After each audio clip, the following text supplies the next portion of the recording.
I'm creating a series. I'm going around the country interviewing people who have read my book. It's already made it to #1 on Amazon. It's called Only Broken Seeds Grow.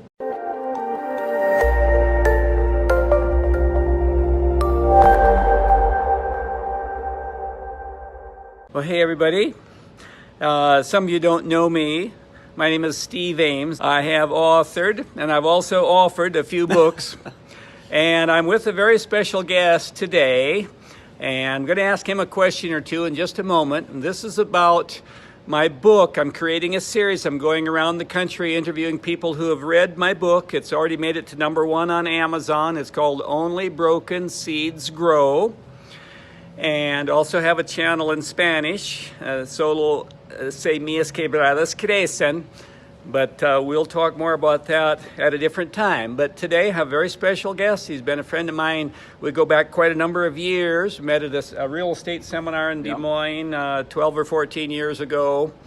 And Fred, I want you to tell us who you are, but he has read all of my books. But this one is concentrating on Only Broken Seeds Grow. And I just said to him a couple minutes ago before he turned the camera on, it's a little bit about the good, the bad, and the ugly, my childhood up through adolescence. And it's a memoir. Mostly the stories take place in north central Iowa and in and around the little towns of Union and Whitten. And Fred, tell us who you are. What's your name? I'm Fred Rhodes. Okay, and we happen to be in Newton, Iowa, by the way, which is probably neither here nor there. But Fred, I'm going to just ask you to comment about my book, Only Broken Seeds Grow. You can do the good, the bad, the ugly. You can do a little bit of all or whatever you want to do. Okay. Well, you know, I sit down and I read that book, and I know that you and I had talked about some of these things in the past, and we talked about some of the problems that you'd had. And, you know, as I read through the book, I've dealt with so many people. They allow the problems in their life to shape the rest of their life.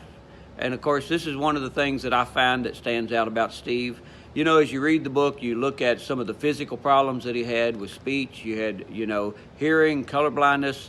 You had being able to understand what he was reading and be able to dealing deal with a control freak father. Yeah, very difficult. And all of that was in the setting of, he had poverty, which was a pretty bad situation. He had an overbearing father that was abusive, and instead of giving him encouragement and encourage him to go forward, the whole thing was, you're no good and you're not going to amount to anything. But Steve has overcome. I've been very proud to have him as a friend and as a mentor that we can work together.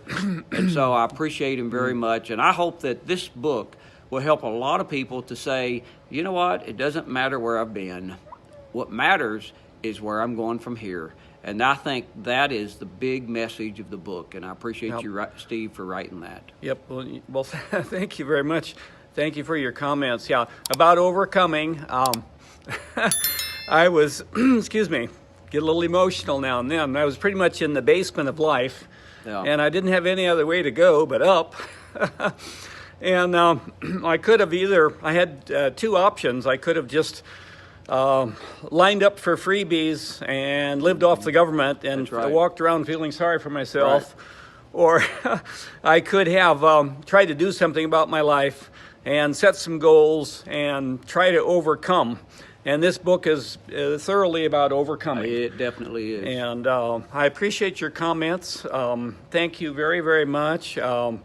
If there's any last thing, we've got a minute or so left. Fred, if there's anything else you might want to say about the book. You said you didn't have a particular favorite story. No, but they all are very impactful in some way. Yes. I mean, I sat down, and it was two settings. I read the book, which is normally it takes me quite a while to read a book. But this one was very eventful. It was very interesting and compelling to continue to look and to recognize that, you know, you have all these problems, but life can be good. It's all in what you make it. And Steve decided he was going to make his good, and he was going to rise above. And I am so proud to have him as a friend, because I think that's the way we need to look at life. We need to go and not allow the past to determine the future, but determine that we're going to make a good future. Well, thank you very much. And the book, the way I see it, we're all broken seeds, Fred. When I was a little boy, I thought I was the only broken seed, that everybody else didn't suffer, but we've all suffered, we've all felt pain.